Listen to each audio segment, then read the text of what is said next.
Sulukis balik lagi sama Kuliah Sore bareng El di sini. Oke, ini adalah sebuah proyektor portable terjangkau yang punya kualitas jempolan ya.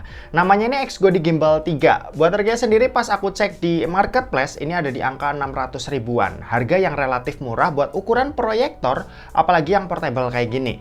Buat keunggulannya sendiri, ini banyak ya. Nanti bakal aku jelasin sambil jalan. Oke, buat paket pembeliannya sendiri ini cukup simpel. Pertama ada mesinnya yang cuma seukuran tangan dewasa. Terus ada kabel buat power, ada kabel HDMI, ada remote, dan terakhir ada buku manual yang jadi satu sama garansi. Udah, itu doang.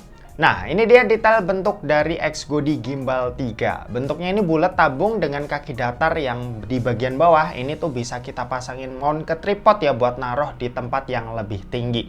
Untuk ditaruh di atas meja, ini juga udah cukup seimbang ya dan nggak gampang jatuh. Di bodi belakangnya ini ada tombol power, terus ada port HDMI, ada port audio dan port USB-A. Terus beralih ke bagian atas, ini ada focus ringnya yang bertujuan buat atur manual fokus si proyektor ketika udah nyala. Nah, buat bentuk remote-nya sendiri kayak gini ya. Bentuknya ini mungil juga, terus tombol-tombolnya dikit dan simple kayak kebanyakan smart TV zaman sekarang. Untuk powernya sendiri ini tinggal colok kabel dari soket device-nya ke stop kontak ya.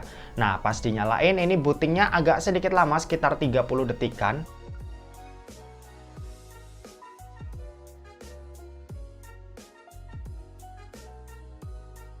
Ya, begitu selesai ya bakal masuk ke menu yang mirip-mirip ya kayak menu di Smart TV. Nah, ada berbagai macam pilihan aplikasi media yang bisa kita pakai. Untuk bawaannya sendiri, ini udah terinstall YouTube dan Netflix. Cuma kalau mau install app lainnya, ya bisa tinggal masuk aja ke Play Store. Ya, Play Store karena ini adalah basisnya Android versi 11. Ya lumayan lah, nggak jadul-jadul amat. Sebelum pakai, kalian tuh bisa taruh XGO Gimbal 3 ini tuh di tempat yang nggak datar. Nggak apa-apa, tenang aja, karena di sini ada projection setting yang bisa fleksibel banget ya. Di sini kalian bisa screen zoom, ini buat atur besar kecilnya tembakan layar, jadi bisa disesuaikan lah. Terus ada projection mode buat rotate layarnya. Dan yang paling aku suka, ini ada keystone correction yang bisa atur sudut-sudutnya, biar pas udah ditembak ke dinding, ini tuh bisa tetap kelihatan lurus. Di sini ada pilihan auto, tapi biasanya ukurannya bakal kecil. Jadi better manual down keystone correction aja biar kalian tuh bisa atur sisi-sisinya semaksimal mungkin nyesuaiin sama dinding tempat kalian nembak. Yap, hasilnya ini bisa lurus sempurna kayak kalian tuh lagi taruh si proyektor lurus ke depan padahal ini tuh sedikit menghadap ke atas ya alias bersudut.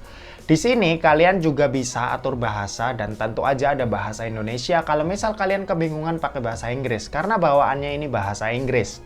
Oh ya, buat nikmatin konten-konten dari apps-nya, ini tuh kalian tentunya wajib buat sambungin ke WiFi ya. Caranya tinggal buka menu setting, pilih network setting, dan udah tinggal konekin ke WiFi kayak biasa.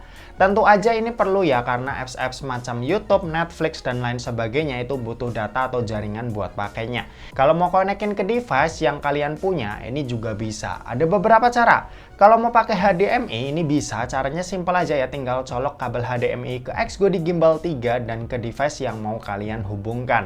Terus ada juga yaitu secara wireless. Kalau device-nya Android itu bisa pakai Miracast. Caranya install aja app Screen Mirror di gadget kalian. Nah, di proyektornya nanti kalian tuh masuk aja ke app dan pilih Miracast. Di gadget kalian nanti tinggal pilih Start Mirroring. Terus nanti bakal muncul nama proyektornya. Tinggal pilih aja dan udah deh otomatis ke connect. Buat latency ini minim banget ya. Buat wireless mirroring ini tuh udah bagus banget, nggak terlalu delay, dan untungnya buat suara ini juga sesuai sama apa yang ada di layar proyektor. Jadi ini nggak kerasa ketinggalan. Di sini kalian bisa pakai buat presentasi, nonton bareng, ya macam-macam lah sesuai sama kebutuhan yang kalian pengen. Di sini kalian juga bisa taruh file-file. Kapasitas storage sendiri ini nggak gede sih, cuma 8 GB aja. Jadi mungkin cukup buat isi lagu-lagu atau video-video singkat. Cara paling optimalnya ya tentu aja simpen data di flash disk ya. Nanti tinggal colok aja ke port USB yang udah tersedia.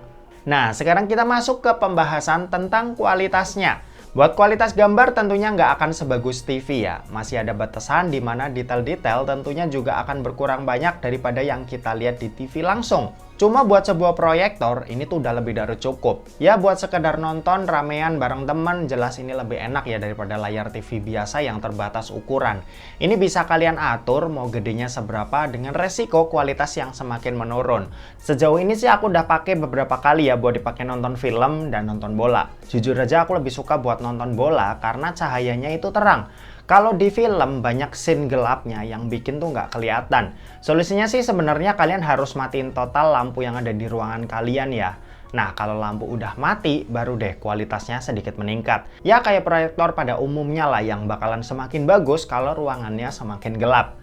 Di sini aku ngetes berbagai macam film di kondisi gelap ya, dan hasilnya lumayan oke lah. Buat seru-seruan atau nobar bareng temen, ini tuh udah lebih dari cukup. Terus kalau soal kualitas audio, ini yang agak kurang. Buat nonton ramean, speaker bawaannya ini tuh masih kurang menggelegar. Di volume maksimalnya juga kurang bisa dinikmatin sama banyak orang yang lingkupnya itu lebih luas ya.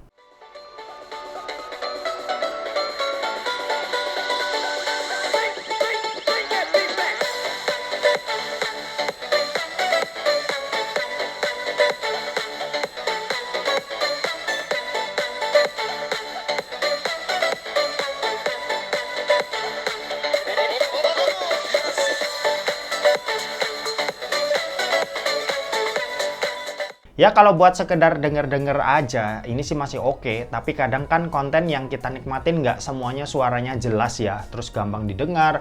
Terus ada juga yang omongannya cepat, ada yang jelimet. Jadi ya bakal kerasa aja kurangnya. Untungnya di sini ada port buat audio ya. Kita bisa manfaatin buat dapetin suara yang lebih jos di speaker eksternal yang tentunya bakalan lebih enak buat dipakai. Oh ya, ini kan benda kecil ya yang bekerja secara konstan. Tentu aja ada mesin yang bakal kerja terus sampai kita matiin device-nya. Di sini pastinya ada kipas dan lubang hawa panas yang langsung tersalurkan ke arah belakang.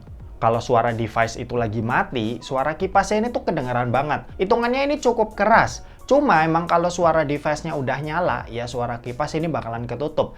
Cek 1 2 3. Panas di sisi belakang ini juga cukup panas kalau dirasain. Jadi pastiin buat nggak taruh proyektor ini di tempat yang padat akan barang-barang lainnya. Si XGODI sendiri ini nyaranin buat letakin barang lainnya 30 cm dari proyektornya, biar panasnya ini yang keluar bisa keluar dengan sempurna. Oke, kesimpulannya XGODI Gimbal 3 ini adalah salah satu device yang worth it dan bermanfaat banget sih. Dengan budget 600 ribuan, kalian tuh udah bisa ngerasain home theater yang tentu bisa kalian pakai kalau misal kalian lagi ngumpul bareng teman-teman di rumah. Ini juga tentunya ya bisa kalian bawa-bawa ya, karena bentuknya yang compact dan nggak berat-beratin isi tas. Mau dibawa liburan oke, nobar di rumah teman juga oke. Simple lah dan efisien banget. Serta dia tuh juga udah ngasih kualitas yang oke banget buat dipakai. Mau dibawa ke kampus buat presentasi itu juga oke. Yap, harus diakui ini fleksibel banget sih dan ngebantu banget buat kita pakai. Menurutku sih dengan budget 600 ribu ini tuh udah worth to buy banget ya. Barang yang kepake banget di beberapa momen. Dan oke, mungkin segitu aja buat video kali ini. Terima kasih buat yang udah nonton video ini. Jangan lupa buat like, komen, dan share juga ke teman-teman kalian supaya teman-teman kalian mendapatkan informasi yang bermanfaat dari kuliah sore. Oke, terima kasih buat yang udah nonton video ini sampai habis dan sampai jumpa di kuliah selanjutnya. Bye-bye.